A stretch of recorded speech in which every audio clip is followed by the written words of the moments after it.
ರಾಹುಲ್ ಗಾಂಧಿ ಬರ್ತಾ ಇದ್ದಾರೆ, ಮತ ಕಳ್ಳರನ್ನ ಹಿಡಿದಾಕಿದ್ದಾರೆ, ಕಳವು ಮಾಡಿದಂಥ ಕಳ್ಳರು ಸಿಕ್ಕಿದ್ದಾರೆ. ಆದಷ್ಟು ಬೇಗನೆ ಅವ್ರ ಮೇಲೆ ಕ್ರಮ ವಹಿಸುವಂಥ ಕೆಲಸ ಆಗುತ್ತೆ. ಚುನಾವಣೆ ಆಯೋಗ ಪಕ್ಷಾತೀತವಾಗಿ ಆ ಕೆಲಸವನ್ನು ಮಾಡಬೇಕು.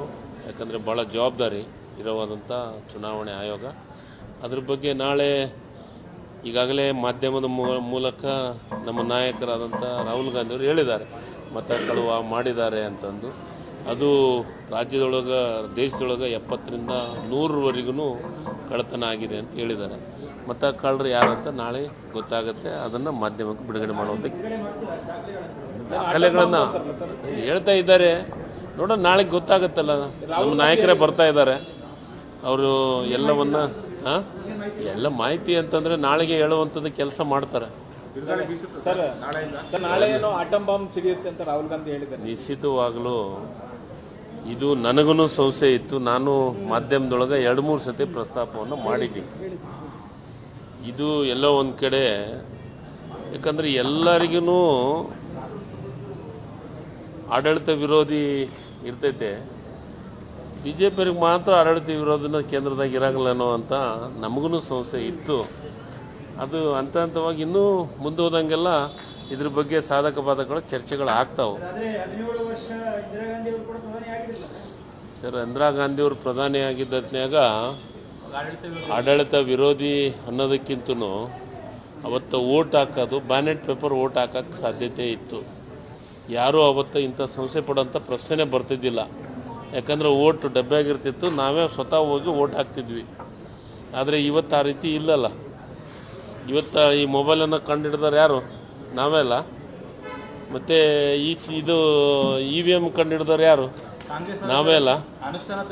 ಅದೇ ಸರ್, ಅನುಷ್ಠಾನದಿಂದ ಈ ರೀತಿ ದುರುಪಯೋಗ ಆಗತ್ತಂತ ಯಾರಿಗೆ ಗೊತ್ತಿತ್ತು? ದುರುಪಯೋಗ ಆಗ್ತಾ ಅಲ್ಲ, ಅವಾಗ ಆಗಿತ್ತಾ? ಅಲ್ಲ, UPA ಸರ್ಕಾರ ಇದ್ದಾಗ ಈ ರೀತಿ ಆಗಿತ್ತಾ? ಆ ರೀತಿ ಸಂಶಯ ಯಾರಾದ್ರೂ ವ್ಯಕ್ತಪಡಿಸಿದ್ರಾ ಹೇಳಿ? ನೋಡಿ, ಎಲ್ಲೆಲ್ಲಿ ಮಾಡ್ಬೇಕನ್ನೋದು ಬುದ್ಧಿವಂತಿಕೆಯಿಂದ ಮಾಡ್ತಾರೆ. ಅದ್ರ ಬಗ್ಗೆ ಮಾತಾಡೋದಕ್ಕಿಂತ ಅದ್ರ ಬಗ್ಗೆ ಬಿಟ್ಟು ಇದಕ್ಕೆ ಹೋಗ್ಲಿ, ತಪ್ಪೇನಿದೆ? ಈಗ ಮುಂದುವರೆದ ರಾಷ್ಟ್ರ ಅನ್ನೋ ರಾಷ್ಟ್ರದೊಳಗೆ, ಅಮೇರಿಕದಾಗಿಲ್ಲ, ಜಪಾನ್ದಾಗಿಲ್ಲ, ಬೇರೆ ಬೇರೆ ರಾಷ್ಟ್ರದೊಳಗೆ ಇವಕ್ಕೆ ಯಾವಕ್ಕೂ ಅವಕಾಶ ಕೊಡಲಾರ್ದ ಓಟ್ ಬ್ಯಾಲೆಟ್ ಪೇಪರ್ ಮೇಲೆ ಕೆಲಸವನ್ನು ಮಾಡ್ತಾ ಇದ್ದಾರೆ. ಅದ್ರ ಬಗ್ಗೆ ಯಾಕೆ ಇಷ್ಟು ಸಂಶಯ ವ್ಯಕ್ತಪಡಿಸಿದ ಮೇಲೆ ಮಾಡಲಿ. ಬಿಹಾರ್ ಚುನಾವಣೆ ಆಗಲಿ, ಬೇರೆ ಬೇರೆ ಚುನಾವಣೆಗಳಾಗಲಿ, ತಪ್ಪೇನಿದೆ?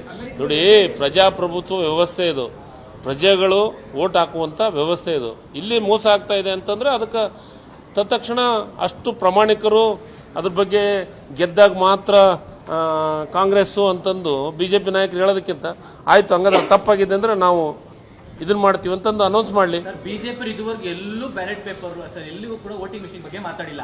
ಕಾಂಗ್ರೆಸ್ ಅವರು ಗೆದ್ದಾಗ ಎಲ್ಲೂ ಮಾತಾಡಲ್ಲ. ನೋಡಿ, ನಾನು ಗೆದ್ದಾಗೂ ಹೇಳಿದ್ದೀನಿ, ನಾನು ಹೇಳಕತ್ತೀನಿ, ಪುರ ಕೇಳಿ.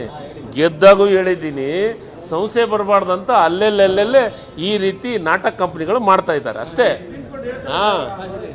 ಸರ್, ಅದಕ್ಕೆ ಕೊಡೋಂಥ ಕೆಲಸ ಆಗುತ್ತೆ. ಈಗ ಪ್ರಾರಂಭ ಆಗಿದೆ. ಪ್ರಹ್ಲಾದ್ ಜೋಶಿ ಅವರು ಗೆದ್ದಾಗ ಮಾತ್ರ ಆಗತ್ತೆ, ಹೌದಪ್ಪ ನಮ್ಗೆ ಸಂಶಯ ಇದೆಯಪ್ಪ, ನೀವು ಮಾಡಿ ಹಂಗಂದ್ರೆ 136 ಸಂಶಯ ಪಡ್ತಾವ ಸರ್. ಆಯ್ತು ರೀ, ನಮ್ದು ಸಂಶಯ, ಅದು ಬೇಡ ಇದು ಬೇಡ, ಯಾರ್ದು ಬೇಡ, ಇದನ್ನ ಆಗ್ಬಿಡ್ಲಿ, ಓಟಿ ಬ್ಯಾಲೆಟ್ ಪೇಪರ್ ಆಗ್ಬಿಡ್ಲಿ. ಸುಮ್ಮ ನೋಡಿ, ಅವ್ರಿಗೆ ಒಂದು ಏನೋ ಒಂದು ಮಾತಾಡೋಕ್ಕೆ ಸಂಶಯ ಪಡ್ತಾ ಇದ್ದೀವಿ. ಇವತ್ತಿಗೂ ಸಂಶಯ ಆಗ್ತಾ ಇದೆ. ನಮ್ಗೆಲ್ಲರೂ ಮಾತಾಡ್ತಾ ಇದ್ದೀವಿ, ಇದು ಸತ್ಯ ಅಲ್ಲ, ಮಾತಾಡ್ತಿರೋದು ಸತ್ಯ ಅಲ್ಲ. ನೋಡೋಣ, ನಾಳೆಗೆ ಏನೇನು ಬಿಡುಗಡೆ ಆಗುತ್ತೆ. ನಮ್ಮ ನಾಯಕರು ಬರ್ತಾ ಇದ್ದಾರೆ. ಹೆಚ್ಚಿನ ವಿಡಿಯೋಗಳಿಗೆ ಪ್ರತಿಧ್ವನಿ ಯೂಟ್ಯೂಬ್ ಚಾನೆಲ್ ಸಬ್ಸ್ಕ್ರೈಬ್ ಮಾಡಿ, ಬೆಲ್ ಐಕಾನ್ ಕ್ಲಿಕ್ ಮಾಡಿ.